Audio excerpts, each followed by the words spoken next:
Donc, on va comprendre les tâches répétitives. Celles qu'on n'aime pas du tout. Donc, ce qu'il faut que vous fassiez, dans un premier temps, c'est déjà analyser les activités courantes, ce que vous faites le plus, d'accord? Heu, il faudrait que vous puissiez, et ça ce sera dans le workbook que je vous ai envoyé, que vous puissiez finalement commencer par examiner les opérations quotidiennes que vous faites et que vous les identifiez, mais avec précision quand même, hein. Et donc, bah, notamment, les process administratifs. Donc je crois que tous les mois, il y a de la déclaration, il y a la génération de factures, il y a la compta, il y a la communication digitale aussi où on poste régulièrement et il y a les suivis de projets et cetera. Donc ça, en fait, c'est à vous de voir. Moi, par exemple, dans mon cas, l'onboarding client, c'est quelque chose que j'ai très vite, automatisé. C'est-à-dire de l'appel découverte à l'envoi de liens. Pareil pour l'événement là, par exemple, que dans lequel vous êtes, vous avez reçu un lien avec le mail. Tout ça, c'est automatisé, c'est pas moi qui le fais. Le replay, c'est pareil. Parce que, sinon ça prendrait trop de temps, c'est pas possible et je préfère me concentrer sur la qualité et le contenu de mon atelier que tout ce qu'il y a autour. D'accord? Il y en a plein d'autres, hein, que vous pouvez faire. Il y a au niveau de la communication, il y a beaucoup de plateformes qui automatisent tout, notamment pour Pinterest. Il faut savoir qu'il faut poster en moyenne 5 fois par jour. Donc si on poste 5 fois par jour, en fait, faudrait pas décoller son nez de l'écran. Et bien aujourd'hui, il y a des, logiciels qui peuvent nous permettre de, poster 5 fois par jour. Pareil pour Twitter. Twitter, c'est toutes les 20 minutes qu'il faudrait poster. Donc, il y a des logiciels qui permettent d'automatiser tout ça. Je vais même vous mettre en cadeau une vidéo qui vous permet, avec un logiciel, de prospecter sur LinkedIn gratuitement. Donc, c'est-à-dire que vous envoyez instantanément des commentaires. Vous pouvez récupérer aussi les adresses mail des personnes qui voient votre profil. Et tout ça euh, avec un logiciel qui est, bah, on peut dire que c'est de l'automatisation, mais c'est pas comme Zapier qui connecte c'est vraiment pro LinkedIn en fait. C'est pour faire de la prospection automatisée. Et ça, c'est super, vraiment. Et il y a même, maintenant, ils ont mis euh, comment on appelle ça? Des modules pour Instagram.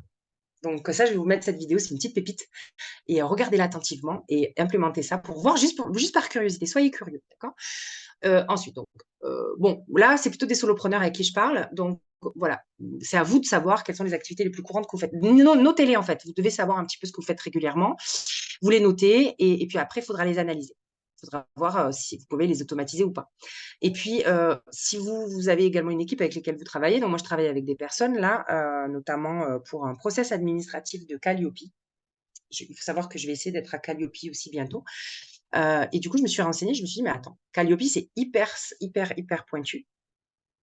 Parce qu'il y a un suivi administratif qui est juste énorme et en fait, je me suis rendu compte qu'on peut tout automatiser pratiquement. Signature de contrat, émargement, tout ça, tout ça. Donc c'est clairement ça, on est en train de réfléchir sur tout un système d'automatisation complet pour qu'il n'y ait pas d'intervention humaine, pour que l'audit, parce qu'on est audit, on a des inspecteurs qui viennent réaliser, des contrôles tous les ans quand on est Calliope et pour que tout soit clair, aux normes. Donc, vous voyez, ça, c'est clairement quelque chose qu'on peut automatiser. Tout ce qui est tunnel de vente, c'est la même chose. Relance par mail selon le bon tag et tout ça et j'expliquerai ce que c'est. Donc, si vous n'êtes pas seul et que vous avez une équipe, moi, j'ai demandé à mon équipe et c'est comme ça que j'ai eu les retours pour savoir ce que je pouvais, implémenter ou pas. Donc, si vous travaillez avec des personnes, n'hésitez pas à les consulter pour voir ce que vous pouvez automatiser.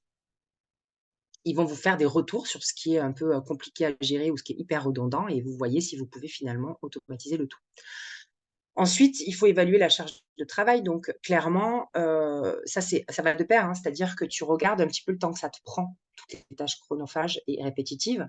Bah, pas que forcément chronophages, parce qu'il y a des tâches répétitives qui ne sont pas chronophages, mais tu mesures le temps et ce que tu déploies comme ressources pour chaque tâche répétitive. Parce que, par exemple, si c'est juste un bouton à cliquer, c'est pas très grave. Mais si c'est plus compliqué, par exemple, notamment la saisie de données sur les Excel, c'est hyper long. Je veux dire, notamment quelqu'un qui s'inscrit sur votre formation, d'accord? Quelqu'un qui s'inscrit sur elle s'inscrit sur une formation, et ensuite, tu veux forcément avoir comme un fichier client, un fichier Excel que tu pourras mettre dans un CRM après, quelque chose d'un peu plus poussé. Heu, Bah, tu si tu dois à chaque fois noter la personne qui s'est inscrite? Parce que les personnes qui s'inscrivent sur les formations, que vous preniez System.io ou Kajabi, ou moi sur Wix. Moi Wix, c'est un site qui est tout est centralisé. Donc ça veut dire que quelqu'un qui s'inscrit, je l'ai directement dans ma zone, dans mon CRM. Wix, c'est un CRM quelque part. Mais il y en a qui font appel à des plateformes de formation un peu plus poussées, où c'est plus ergonomique. Et du coup, là, bah, ça fait pas CRM, ça fait mailing et c'est tout. Donc, le but, c'est à chaque fois que quelqu'un, c'est ce qu'on m'a demandé là, c'est qu'à chaque fois que quelqu'un s'inscrit sur la formation, on puisse avoir une ligne qui s'ajoute sur Excel. OK? Et ça, c'est super intéressant. Et c'est de la saisie de données qui prend du temps, qui prend énormément de temps, en règle générale. Donc c'est bien de pouvoir le visualiser en amont. Ensuite, il faut vraiment, voir comment les tâches, impactent l'efficacité, opérationnelle. C'est-à-dire que, bon, hem, en fait, il faut que tu puisses identifier les on appelle ça les goulots d'étranglement. C'est-à-dire, est-ce que ces tâches répétitives dans la journée font que tu es en retard sur d'autres choses ou que ça entraîne des blocages sur d'autres processus, d'accord?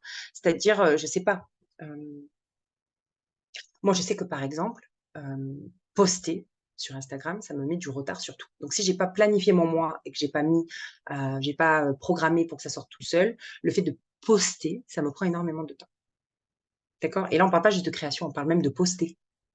Je préfère tout préparer en amont et laisser le logiciel poster les posts pour moi, d'accord? Donc il y a d'autres goulots d'étranglement.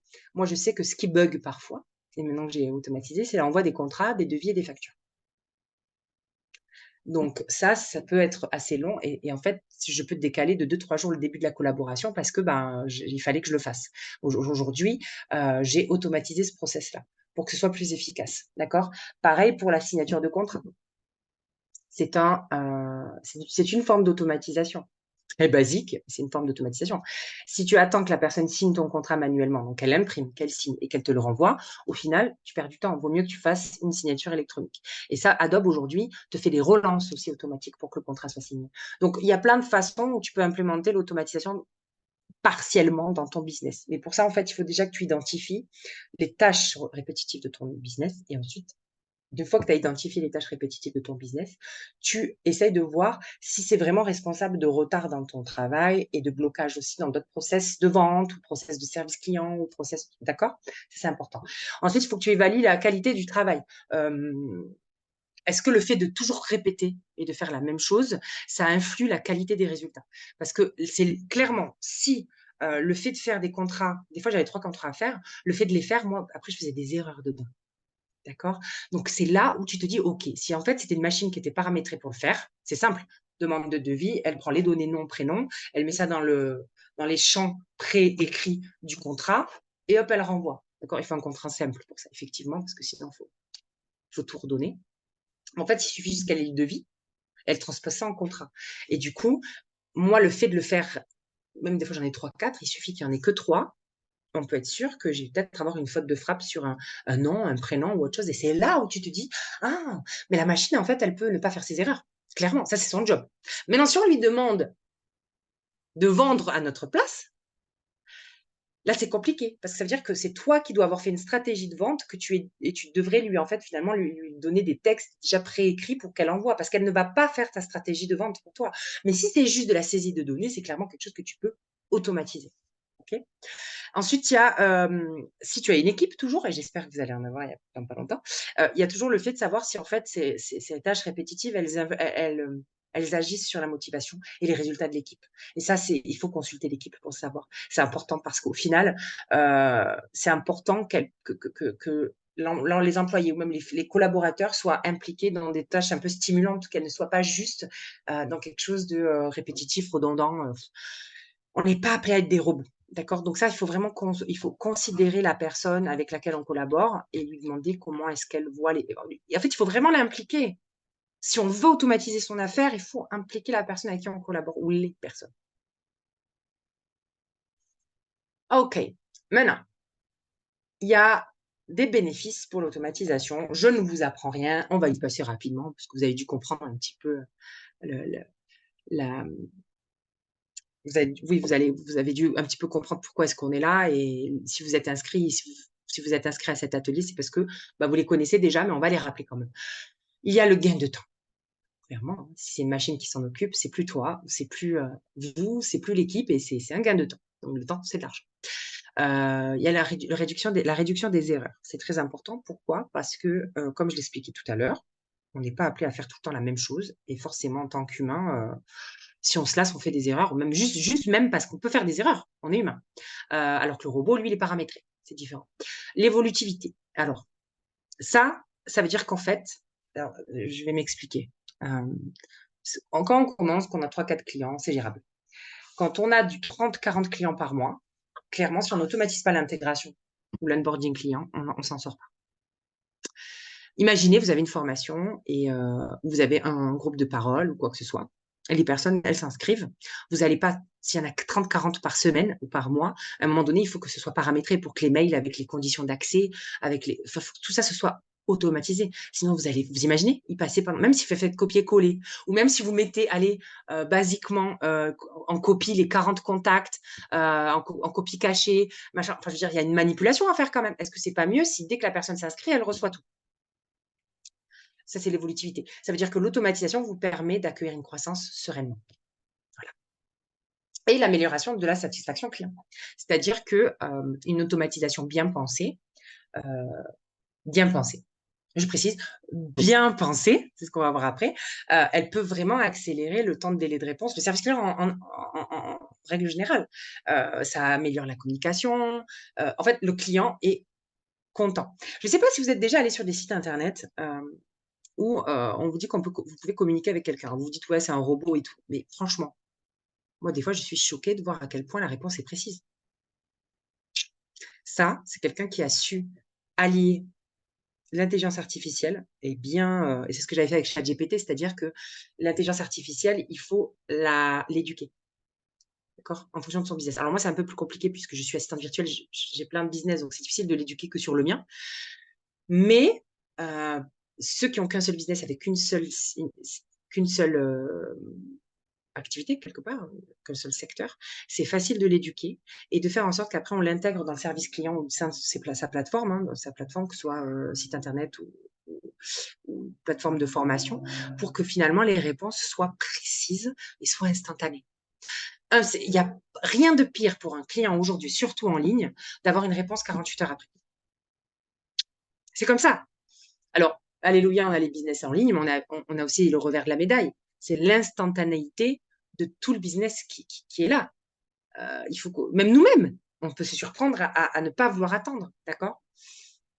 Donc ça, c'est important de comprendre pourquoi est-ce que, on veut automatiser et les principales raisons sont ces 4 là. Gain de temps, réduction des erreurs, évolutivité, donc accompagner un flux client beaucoup plus important, quoi. En fait, embrasser une croissance de manière simple, tout simplement, et préparer la future croissance et l'amélioration de la satisfaction client.